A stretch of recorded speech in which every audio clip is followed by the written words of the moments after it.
Hello all! Today we're going to take a look at this AtGames Sega Ultimate Portable Game Player. This is a Mega Drive on a chip or Genesis on a chip handheld from AtGames that contains licensed games from Sega. So let's open it up and see what makes it tick. Contrary to some other previous handhelds from AtGames, this one doesn't use AAA batteries but uses a Nokia style battery. It also has a headphones output here, power switch, volume rocker, an SD card slot, full SD size, USB plug-in for charging, or if you don't have the battery you can use it to power it on, and audio video output with composite and supposedly stereo. It has 4 screws.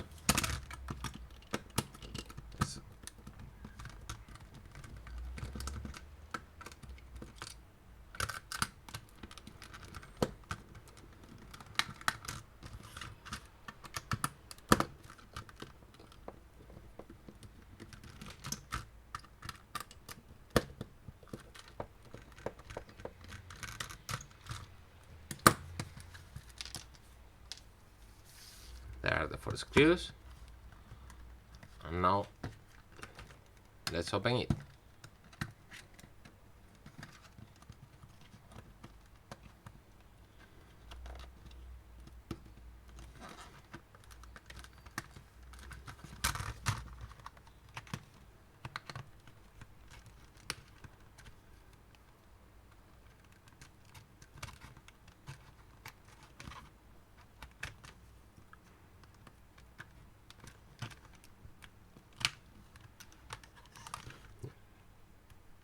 It needs a bigger amount of force than I was expecting. So I'm trying to not break any clip. Not making it easy for me.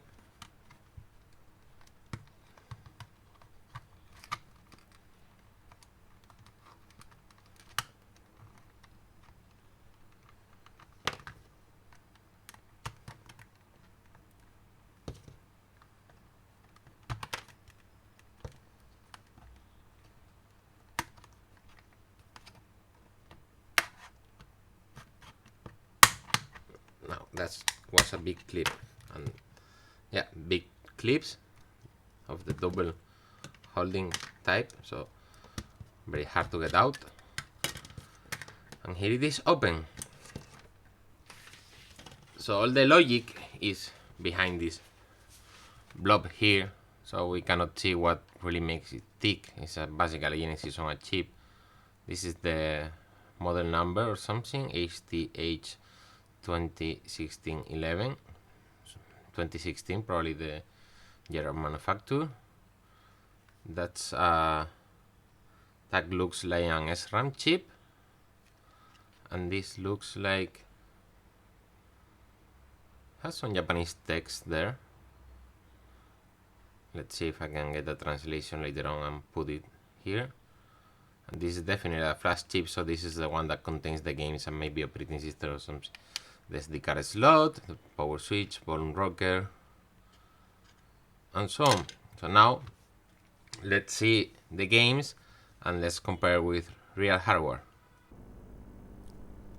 Now let's talk about the games. In this occasion we have 39 licensed games and 41 games that are made by AtGames. That give us a total of 80 games.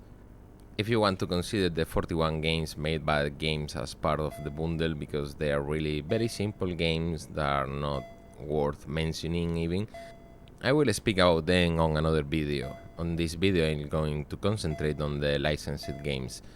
So as with the previous video about games, I'm going to consider them using an aggregate of average of the scores made by the professional critics that are right now stored on MobyGames. Contrary to the last occasion, in this time I'm going only to consider the critics made more or less on the same era of the original game launch, because I have seen that on many occasions, if not most of all, more current reviews that are done a decade or more after the original game release, tends to be completely far away from the original reviews on both sides. With this, what I want to mean is that on some occasions where the original reviews give the game a mediocre or low score, the more modern reviews give them a very good score, and vice versa. So with this, I'm trying to be more fair about the review. As with my previous reviews, I'm going to consider a good game anyone that gets an average bigger than 75 or equal than 75, a mediocre game any game that is lower than this score but higher than 50, and a bad game anything that's lower than 50 on a scale of 100. With this clear, we get that of the 39 licensed games, there are 25 good games, 13 mediocre games, and only one bad game. A special mention to 3 of them of the good games that have a score higher than 90, so very good games, I think. Also, this console has an SD card slot, so you can put any Genesis ROM that you want. I'll reserve for a third video and try it with several different ROMs, and as well I will try if it loads any other ROM, like from Master System, Sega Mark III, Genesis, Sega Pico, etc. However, and taking in consideration the ability to add your own games using the SD card slot, we'll see that the problem with this console is not about the games themselves, but the hardware. Now, if you want to skip directly to see what the hardware problems are, use the links in the description or the chapters to skip to that part of the video. Now, without further ado, I'm going to speak about my impression of the games that are included with this console. The first game to speak about is the ubiquitous Alex Kidd. In this occasion, Alex Kidd in the Enchanted Castle. Personally, I will say that this game is second to Alex Kidd in the Miracle World. It's, in my opinion, just a mediocre platformer. It's not something that's calling me, it's not something that I would like to play for hours and hours, but it's not so bad that I will just want to power off the console. So, to each own their own. I mean, if you like it, okay, great. You can have some good time with it, but I didn't find it something that I would like to revisit. The next game is Alien Storm. It's a side-scrolling fighter. The average score for movie games give it exactly 75, so on the edge of being mediocre. I will say it's going to be better considered as a mediocre game. The graphics are okay, they are not bad, but the weapon system makes no sense at all, and I don't think, considering the other games of this type that are on this platform, the Genesis and Mega Drive, that is worth playing at all. And a very simple reason of why Alien Storm is not worth playing is the next game, Altered Beast. Well, the average critics of the time as registered by Movie Games give them a lower score of 71 of only mediocre. I must think that they are wrong. This game is very good. The only problem I can find with this game is obviously because it's a Genesis version or Mega Drive version, and it's not like the arcade version. The arcade version is much superior. Nonetheless, this game worth being played. Just simple, play this game. The next game could be Arrow Flash, an horizontal shooting up game that average critics say is mediocre. I don't think it's mediocre, but it's not a very good game either. Just a fun game that will give you some interesting time and entertain you for some hours. One game where I agree with the critics that it's mediocre, indeed I would say it's criminally bad, is Bonanza Bros. I don't have clear what they intended to do with this game, but it's really bad. It doesn't make much sense of what you're doing, and it's practically even impossible to play it if you're alone. 2 players, maybe. You alone, just forget about it. Very bad game. Ignore it. Now the next game, Chakan, put me in a dilemma. Because the game itself, I mean, the graphics are good, the idea is good, the weapons are good, and the combat system also has a very long story that you cannot skip, but it's an interesting story. However, the game has a fatal flaw, the movement, because every time it seems that you're moving in slow motion, and the moment you enter into water, you're just not moving at all. This is a very fatal flaw with the game that otherwise would be a good game, so I must say this game is bad because of that. Now we move into the first two puzzle games that bundle with the console, Columns and Columns 3. They're columns, so you know how they are. They're another Tetris clone, the original Tetris clone for Sega, I must say. It's a good game, it's a fun game to have some entertainment time. And the difference between Columns and Columns 3 is that on Columns 3 you play against the computer, I mean the console itself. There's another player trying to fill your screen, while on Columns 1 there isn't, so whichever you prefer. Obviously, two players could play here on the real Genesis, but that option is not available on this console because it's only the console itself, the controller. Now we go back to another bad game, Crackdown. This kind of top view game that doesn't make any sense, or what are you supposed to do? So I started playing it, and when I was already at the end of the stage, I found I had to go back and put some bombs because nothing explained that, and it was not clear, and it was almost impossible to survive because the collision detection was instant and I was dead at the spot of an enemy. So yeah, bad game. Now the next game, Decap Attack, is a fun and humorous take on horror themes in a platform game. The sprites are colorful, big, the controls are very good and usable, and it has some background history that's fun and can bring you hours of entertainment. So yeah, interesting game, try it.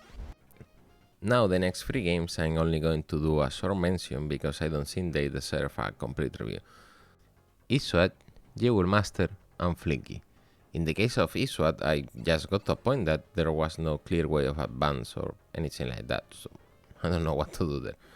Flicky doesn't look like a proper game from Sega. It looks like one of the games that you would expect on a cloned console, or one of the games from AtGames are just a crappy and simple game. And Jewel Master has many similarities to Alter Beast in the style of game, but none of the quality. Just doesn't deserve to spend time on it. Fatal Labyrinth is a roguelike game and looks exactly like a continuation of Dragon Crystal from the Master System that I reviewed in the previous video. I would recommend it the same as I recommend in Dragon Crystal. I think it can be very fun to play. Now, this time really coming from the Master System, I mean it was launched at the same time, there is Game Ground. Same game, better graphics. Again, as said in the previous video, I think this game is very fun to play, so don't forget to try it. Now we have Vectorman and Vectorman 2. These two games are a platformer but using pre-rendered 3D graphics. They look fun and they have good controls and obviously good graphics. I have to admit that the palette used to pre-render this graphic fits very well on this platform, on the Genesis and Mega Drive. So those are two games that I think are worth some time to try them. Another game that comes from another platform that was also on the previously reviewed AtGames Master System on a chip is Ristar. Obviously this being the Genesis or Mega Drive version, contrary to the Game Gear version on the previous tested AtGames handheld, is much better in graphics, sounds and everything. I think this game is also very fun to play. So same recommendation, play it, try it and enjoy it. We also have an entry on fighting games here, Eternal Champions. I have to admit I never heard of this game before. I am very bad at fighting games, so I'm just going to recommend you what the critics say. They give it a score of 86 over 100, so it seems fun to play. But a fighting game without a second player is like half of the game. Obviously with this handheld there is no second player, only against the computer or the console in this case. We also have, as the only games that don't come from Sega but are licensed by other company, in this case Acclaim, Mortal Kombat. We have the three of them, 1, 2 and 3. However, the problem with this game, as well as with Eternal Champion, is that these fighting games are better enjoyed with a friend and there is no ability at all to play with a second player. But if you still like to play it against the computer, against the console, well, you have the three of them, and they are Mortal Kombat. There's nothing much need to be said about them. Now, for all of you that likes role-playing games, there are three of them here in this console. One of them, I never heard of it before, is Sword of Vermilion. Unfortunately, because the length needed to test a roleplay game, I could not try it. Checking on the reviews and information on internet, it seems that it's quite good. It's very interesting story, and for what I could see, the graphics are good as well. It was launched after the famous Phantasy Star, or Phantasy Star 2, sorry, for the Genesis and Mega Drive. And if you have the time to get involved in a roleplay game, it seems that it's a good one to try. And as for the previously mentioned Phantasy Star, we have here Phantasy Star 2 and Phantasy Star 3. These two installments continued the basic theme of being a science fantasy in the future, to say it so, roleplay games. However, contrary to the first version of Phantasy Star, they are no longer using first-person views or third-person views. For navigation and movement, they use a top-down view, while for fighting, they use a third-party view with a turn-based combat system. And you have this console and have heard of the Phantasy Star Online or the Phantasy Star Saga in general, or just like RPGs, I think it's a game that deserves to be played. It seems they have a very interesting and involving storyline. Now I have left my favorites for them. One of them is Shinobi, The Return of the Ninja Master. I like this game very much. It's a very fun platformer, and Shinobi Saga, good weapons, tactics, and so on. So it's a nice platformer to play. And the next one will be Comic Zone. It's a very interesting concept because it's like you are in a platformer, but you are inside a comic strip. So in some places, you have to go up, down, left, and whatever you choose, change the path that you're following on the game. And it's one game that you can play on modern systems, and I recommend you to get it anywhere that you can and play it. It's very fun in my opinion. Last of my favorites that are present in this console is Golden Axe. But instead of having Golden Axe, we have Golden Axe 1, 2, and 3. While 1 and 2 are better played on an arcade system, we have the three of them here.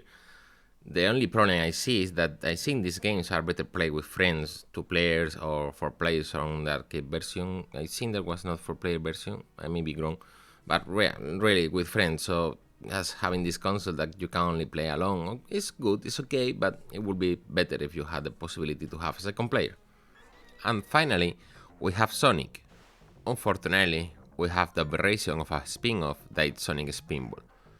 Fortunately, contrary to the Game Gear version that's included in the games handheld I tried last week, this one is not so slow, the frame rate is not so awful, but still it doesn't feel right. Yes, it doesn't feel like this game should have been done at all. I mean, it's playable, but it's no, there are much better pinballs in all platforms, in even hardware that's less powerful than the Sega Mega Drive, and this spin-off has no place in history, in my opinion. Thankfully, we also have proper Sonic games, Sonic the Hedgehog 1, 2, and Sonic & Knuckles. In the case of Sonic & Knuckles, well, we don't have the Sonic & Knuckles with Sonic 2 or Sonic & Knuckles with Sonic 3, just Sonic & Knuckles alone. But they are the main Sonic games, and they have all the fun and greatness of the main Sonic games. Just remember, this console uses the PAL version of the 50Hz versions of the games, so it may seem slower for you, but for Europeans and other people in the 50Hz regions, it looks correct. And as for Sonic 3D Blast, many people don't consider it to be part of the main series of Sonic games, but a spin-off, or even consider it to be a good game. But in my opinion, I find it very enjoyable. Except for, the controls. The controls are really crazy because it's just you tend to have a motion sickness of just going around and around and around. They were just trying to get right the 3D games, but I think it's a good try and it's a good game to play with good graphics and not a bad frame rate for being this power of hardware. Now, let's compare the sound generation capabilities of this Genesis on a chip, Mega Drive on a chip, with real hardware. Now, with this AtGames portable console, we get the same problem as with the previously reviewed one, in that when you're getting the TV out, it runs at 50 Hz, and where you're using the internal screen, it runs at 60 Hz. I'm going to let you hear the sound from the internal speaker, but only for 5 seconds, because I don't know if the speaker is wrong or what, and it sounds really awful, like air deafening awful. So if you don't want to hear it, now it's going to sound.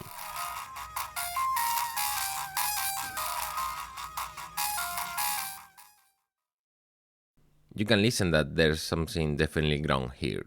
I think it's because the console has sound inside, so maybe it was in a bad environment and destroyed the speaker. In a follow-up video, I'll change the speaker and we'll see if the sound improves. Now let's hear the sound from it from the TV output.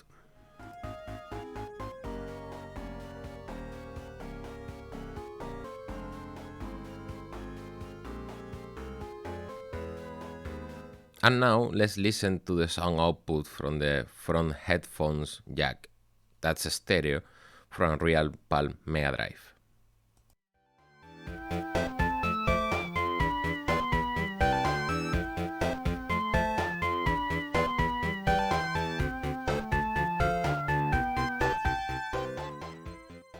Now the difference is night and day, and while the sound by itself is not awful when on the TV output, is manageable, you can play a game with it and not really notice unless you do a comparison or really know how things should sound.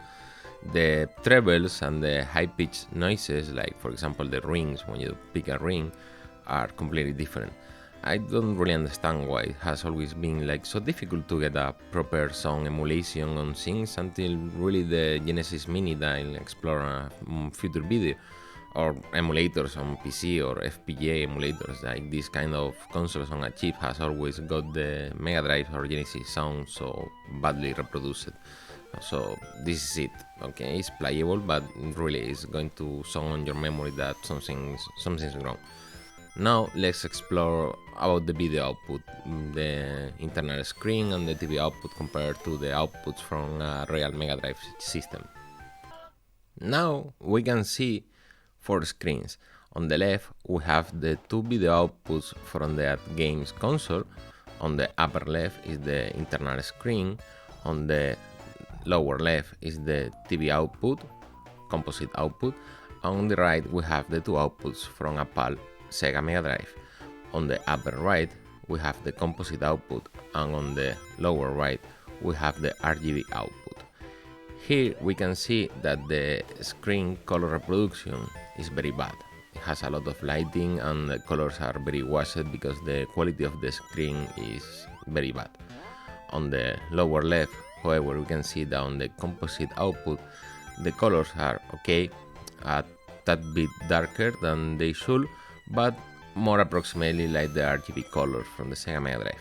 We can also see that taking into account the correct aspect ratio from the Sega Mega Drive, the PAL version, the composite output from the AtGames is more approximately.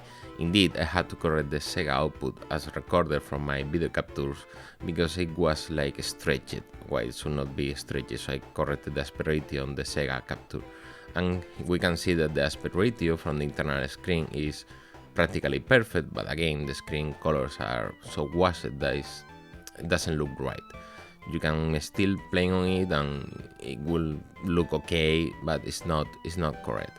While on the composite output you will be hard to find a real difference. It's just a tad bit darker, and that you can just correct that using the brightness controls on your TV set or on your capture card.